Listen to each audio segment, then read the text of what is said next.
Congressman Seth Moulton of Massachusetts. He's a member of the Armed Services Committee. He's an Iraq War veteran. Congressman, thanks for joining us. Happy to do it, Wolf. So the president called it a fact that President Obama was tapping his phones at Trump Tower in New York City. I want you to react to that. It's absolutely shocking.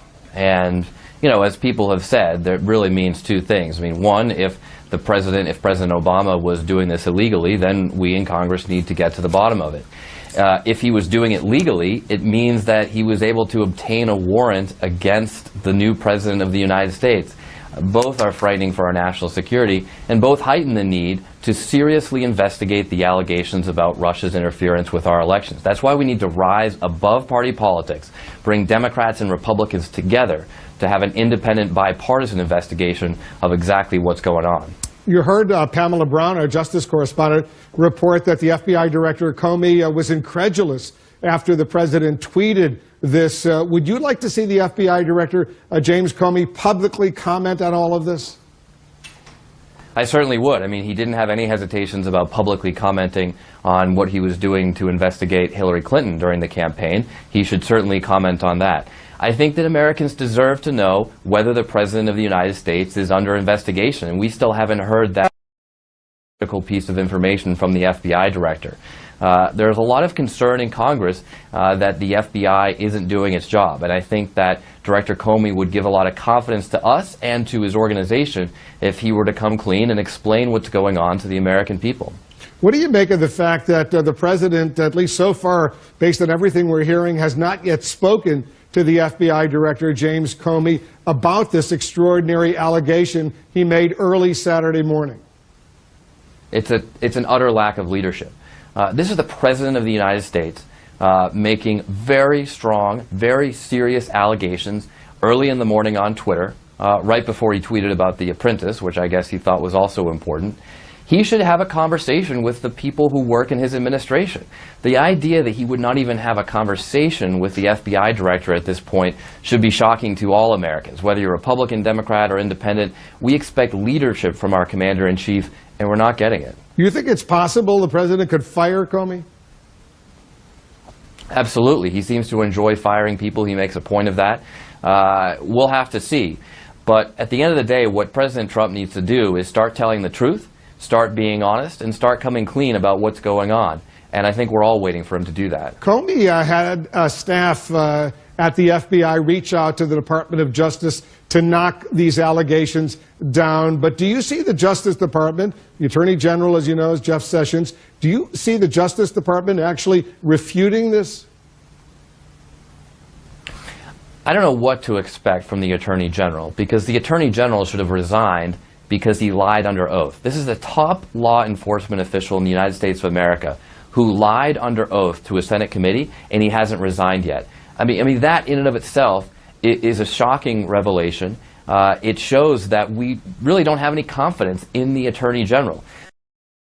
If I don't even have confidence in the Attorney General to tell the truth under oath, I certainly don't have confidence in him to do the right thing in this complicated situation. The White House Press Secretary Sean Spicer says, and I'm quoting him now, "There's enough out there now that makes one wonder how some of this happened without the existence of surveillance." But the White House hasn't sourced anyone backing up these claims, certainly not on the record. Should the administration present the evidence that they say they have?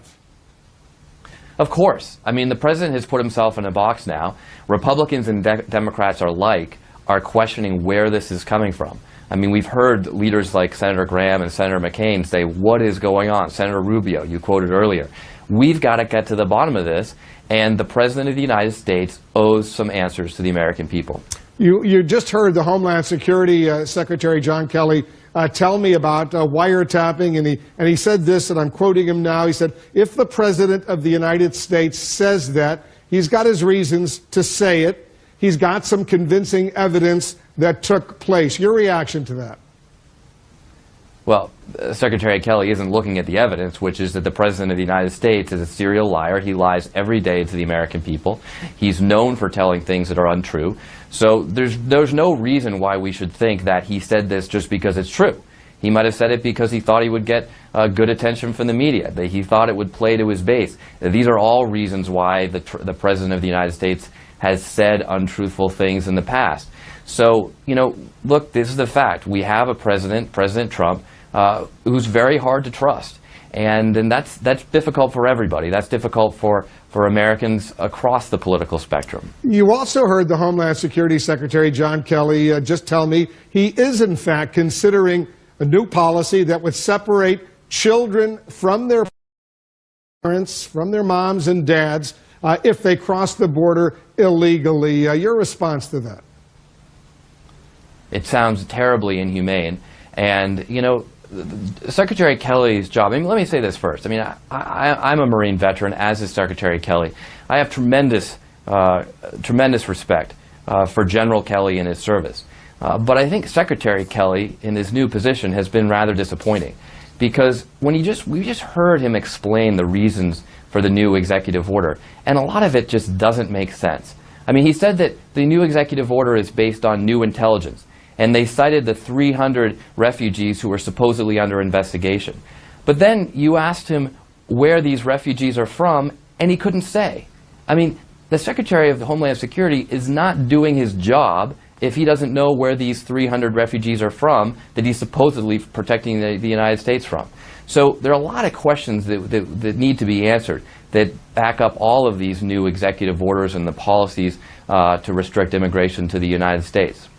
President Trump, as you know, he signed this revised version of the travel ban today. He dropped Iraq from the list of banned Muslim-majority countries. You vocally opposed the first version of this, using the example of your Iraqi interpreters or those who potentially could have been banned from coming to the United States. Do you welcome this change? Well, of course it's a step in the right direction, but let's not get distracted from the fact that this executive order weakens our national security. It does the exact opposite of what the president says it will do. And fundamentally, Wolf, it weakens our national security for two reasons. First of all, as you said, it makes it much more difficult for our troops overseas to find those critical Muslim allies, the translators, the intelligence sources, who have to put their trust in us in order to give us intelligence against the terrorists. They're critical to our fight against terrorism, and this executive order makes it harder for our troops to work with them.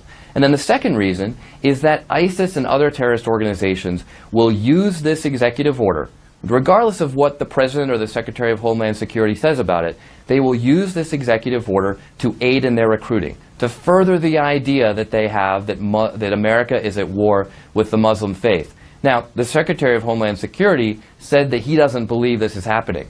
With all due respect, Mr. Secretary, turn on your phone, download the Twitter app, and see right online ISIS doing that today, using these things that President Trump is doing to help with their recruiting efforts to inspire more terrorists to attack Americans here at home and our troops overseas. Congressman Seth Moulton, thanks very much for joining us. Thank you, Wolf. And as I said to Secretary Kelly, thanks.